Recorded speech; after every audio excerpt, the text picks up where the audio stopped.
I'm basically saying we have a project in South Africa. We're helping girls and women develop self-confidence. We do this through sport because it's important to be embodied. It's important for people to understand embodiment. Talking about the challenges are that it's not good enough just to give people self-confidence, but it's important that they be both socially and economically involved in their communities. And that you can start with girls, but that ultimately you need at the community level to create trusting relationships and ways for people to work together and for these kids to learn skills. Okay, so we've got lots of cute pictures of girls doing sports, girls having fun, girls taking up public space. And in a sport, especially like boxing, where it's not expected that that girls are taking a role, so that when you get people challenging those sorts of gender stereotypes, and it's also easier to challenge other stereotypes. Okay, I say something else which is hopefully interesting, and we close the video. But when you see these girls drawing their maps, I think we'll get a picture of that again. Okay, sorry about that, we did test this. But see these girls working, they've got basically a piece of paper in front of them where they're mapping their community. They're mapping the resources in the community, they're mapping the danger areas in those communities, and they're basically getting out of the role of being like a victim or someone who are like, how do we protect these girls, into more of a what do we do to create a safer community for everybody. So our Boxgirls program basically started off here in Berlin as a sports program and as a participatory democracy program for girls in Kreuzberg, where I was growing up. Because I did my PhD in philosophy and in political thought, and I was like working with all these ideas of like Foucault and the Frankfurter Schule and so on, about how do you basically challenge reality, how do you understand which limits are real, which limits aren't. And there's a lot of philosophical ideas behind that, about how you talk about, you know, being constrained within like a Foucauldian truth regime or whatever. But that wasn't really so translatable to high school students in Neukölln. Yeah? And so I realized that one of the ways to break through the way that people think is to have them have that experience of literally breaking through different barriers. And for me, sport was always an important role, and boxing is a sport, or boxing training is a sport which really forces you to confront a lot about yourself, right? Confront your fear, confront your courage, confront your ability to stay calm. And that a lot of these skills that you need in order to be an effective athlete and an effective fighter. Okay. Okay, so no Martian lecture, all right. But the skills that you need there were also very easily transferable. And then the other point is that even if you're not interested in just developing these girls' personalities, which of course I was, but that gender-based violence is a huge issue. Even here in Germany, where we like to think that it's so liberated and we're developed and we're equal, I don't really think that we can say that girls and boys have the same opportunities, and that girls need to understand that they need to, that there's some things you need to fight for, and that there's qualities in themselves that they have if they can just go through a process to develop them. So we were very successful in Kreuzberg. Got the German parliament in its wisdom then suggested us to be a UN model project in the year of sport and physical education, which sort of got us on the international map, and I started getting invitations from Nike and others to talk about how other sports groups could involve girls more usefully as coaches, not just as athletes, but as coaches and as administrators and so on. And so we're seeing this success that we were, in terms of a pure social project, right? In terms of like pure social justice, social activism, straight up. But then you get all these very confident young people, and then there are no jobs. And then it doesn't really matter, because then they end up marrying if you're lucky, they end up, you know, having problems with early pregnancy, with dropping out of school, with getting involved with the wrong people. And so all of that wonderful work you've done on them basically gets washed out. And so then it became very important for me to think about how do we then help these young women and their mothers and their families become more economically independent. And so moving from and then how do we use sort of the social capital that we've built up in those communities to create social businesses and to, more importantly, change the role of women as economic citizens by having them be more engaged. Okay, So that's basically the very short run-through of Boxgirls. If you Google us, you'll see lots more. And any of you who are interested in being involved in Berlin, we do a lot of school projects and things, so you're more than welcome. And then like I say, in addition to the sports programs, we have community safety programs, we have the entrepreneurship programs, we do media things. So it's basically using sport to get their attention, to help them be more balanced and stable and strong in themselves, and then to have a potential for them to do these other programs. I'd like to introduce you to sort of where the women are at. We'll start with basically our coach's grandmother from South Africa. And you'll see some of the beautiful things that she makes as the video starts. This is about 5 minutes long. And like I said, it's a rough cut because I came back basically 10 days ago, but I wanted to have something ready for us to look at.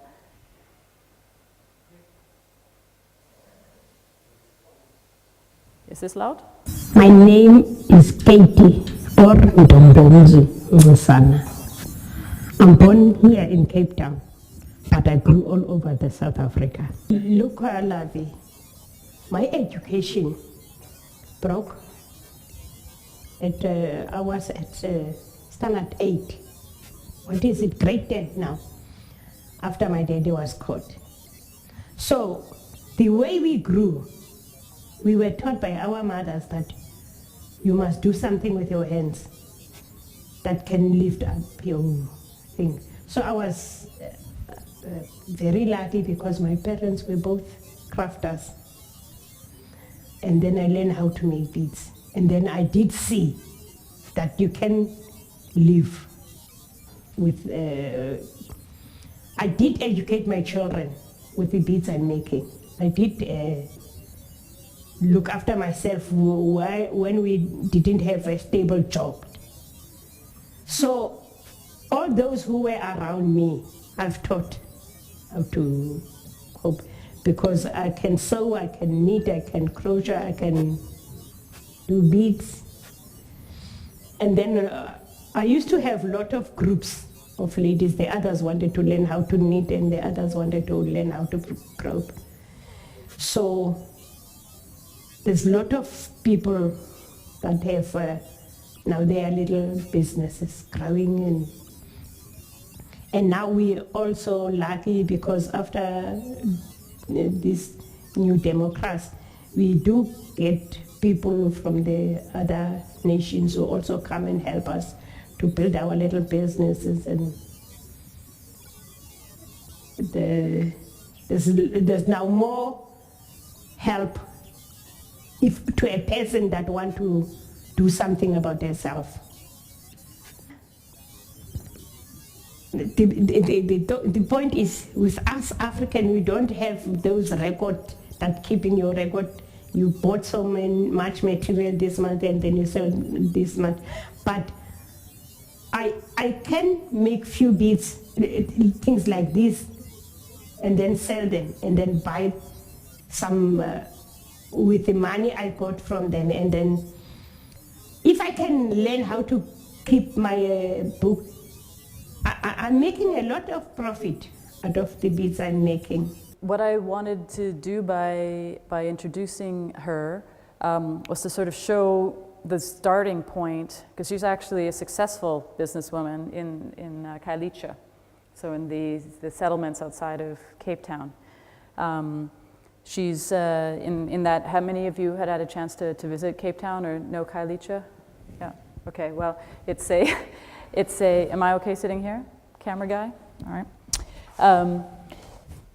Khayelitsha is a settlement outside of Cape Town. You can imagine most of the houses being little zinc shacks, and as the government's having housing as a main priority, this woman, and also being older, has like a nice brick house, but most of the people there are living in shacks and don't have running water necessarily to their houses, and have like open like sanitary systems and so on. And it's getting better, but it's like such a huge deficit that they're having to patch up after so many years of apartheid. But what was interesting to me, and when the question about microcredit, is it just done through, through banking? Is it done through Kiva? Is it done through things? But the main issue for us was, how do you get the women to see themselves as effective business ladies?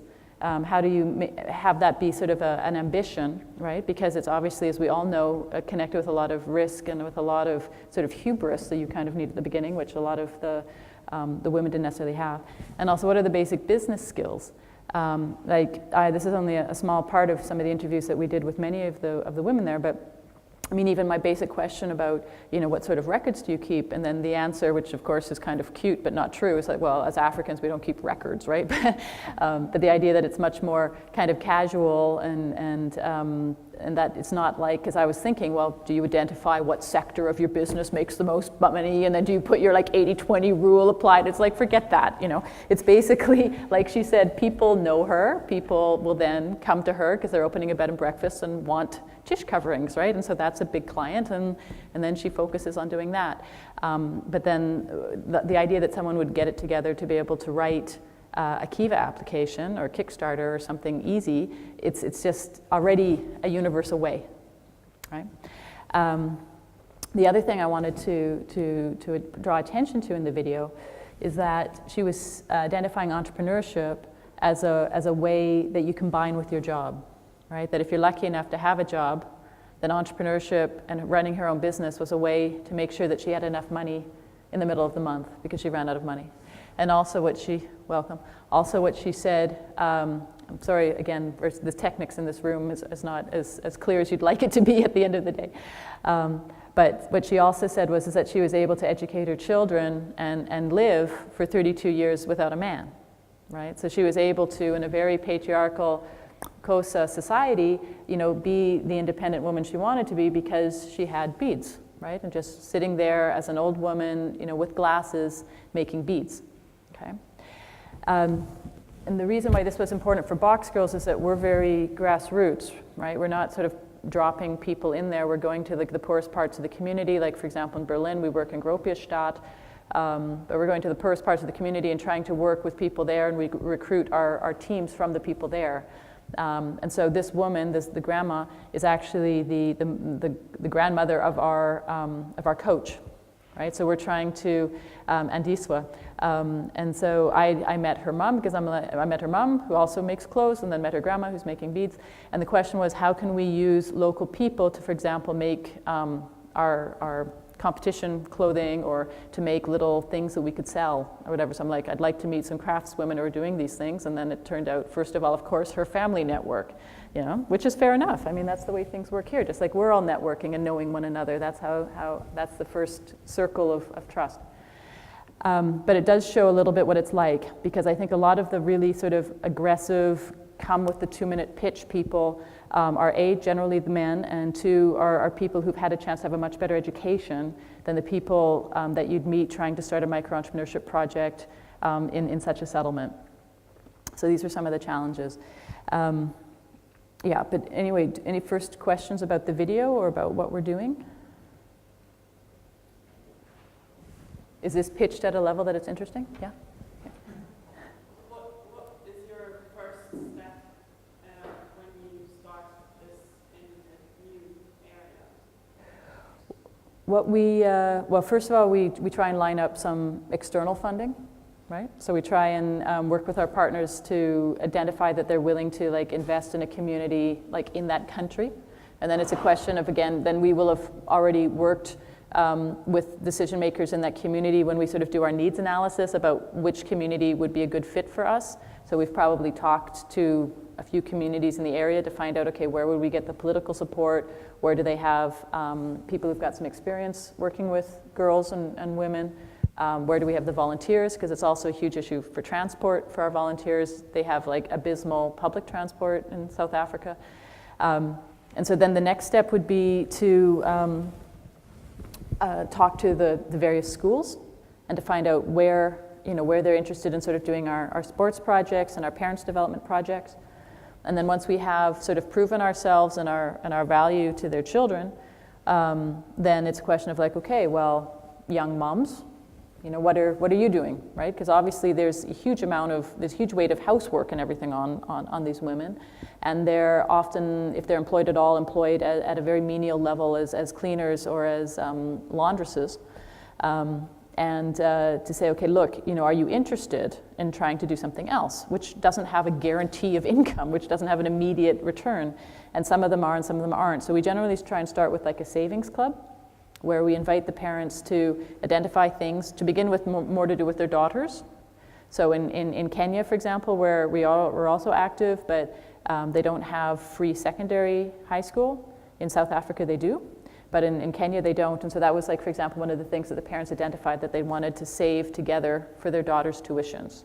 So we get them starting to save, and then you start to see in those smaller groups, and then they start to have trust with one another and trust in the process. And then in those smaller groups that they then do as a group some sort of income generating activity. And then you quickly see which of the women sort of has that hunger for it, just like we know amongst ourselves and our friends, who's sort of up for it to, you know, do a little deal, and who's more like, okay, I'll help, but you lead it. And then once we've identified those people, we try through local partners to put them in touch with government funding schemes. Because like in all of Africa, where they have the opposite problem as us, which is like too many youth as far as they're concerned, and huge youth unemployment, there is quite an investment in youth entrepreneurship programs. So we just need to get them to the point where they're visible to these other programs. So that's what we do. And then we also try and get the younger girls to like work with this woman and with others, so that they actually see what it's like, just like we do mentorship programs and similar things. That's basically how it rolls out. And then bringing in other richer people from outside, or best from inside if there's people from that community, but otherwise from outside, to sort of say, okay, here's the next step after this. Mm-hmm. Yes? Oh, for the video, for the Evikkeit. Who are your facilitators? Are they local people, or are you training people? So train the trainer, that's a very important thing in South Africa. Yeah. I'll tell you like the happy version, and then we can also talk about how everything screws up, because you were saying about how difficult it is to have these things stick. Yes, we got a ton of money from Comic Relief, about 700,000 euro from Comic Relief, which is a charity based in the United Kingdom that started Pop Idol and a bunch of other television programs, and also Red Nose Day. Not sure if you guys have heard of that. Anyway, so together with a foundation called Women Win, we got this money. And for Kenya and for South Africa, with the goal that we would develop an entrepreneurship curriculum, and that we would develop tools against gender-based violence in these communities. Because it's sort of, if you have gender-based violence, then you can't have entrepreneurship, and if you don't have any sort of economic opportunities, then you can't have gender parity, right? So both have to go together. And so I became an honorary professor at the University of the Western Cape, which, as you know, but maybe the others don't, is a very community-engaged university, and are very interested in having student projects and things in their community. Unfortunately, and hopefully the Free University will keep going that way. It's not far enough for my taste, but getting students in doing really cool practical projects. And so we worked with the Gender Equity Unit at UWC, with the sports school at UWC, and then with the with basically one of the leaders from the church at Site C in Kailicha, to identify local women who'd be interested in being volunteers, and with the boxing club, which you can imagine how hilarious they found that we wanted to do women's boxing. And so this group together started the school programs, and then the people from the university came and gave support. But it's now being run by local people. The problem is administration, financial skills, and basically access to technology. Right? Like I walk around with my iPad and my phones and my everything, and I'm used to working like this, and most Europeans are expecting, oh, send me video, send me this, send me that, all from the foundations. And when you have people who don't have access to any of these tools, or who, for example, every time we went there to a web cafe to try and do anything, like all of our stuff was immediately filled with viruses, like silly stuff like from 5 years ago was the same way here too, because they didn't have like the best software, they didn't have someone working there all the time.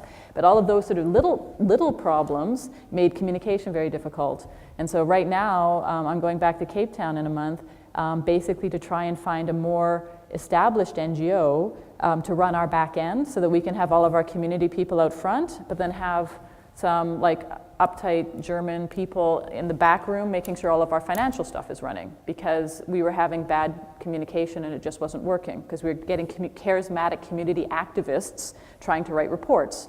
Needless to say, that did not work. And so we're realizing that, again, how do you specialize on what are you good at and what do you give off to someone else? And so this is a way where I'm trying to keep our skills on what we're good at, which is reaching girls, doing integrative projects, reaching people who other people aren't reaching, and making sure that our funders are happy because we put in some professional funding people. So they'll basically get a percentage of our grant. It's not the way I wanted to do it. I wanted to believe we could get the local people doing everything, but it was overwhelming and it wasn't helpful for morale.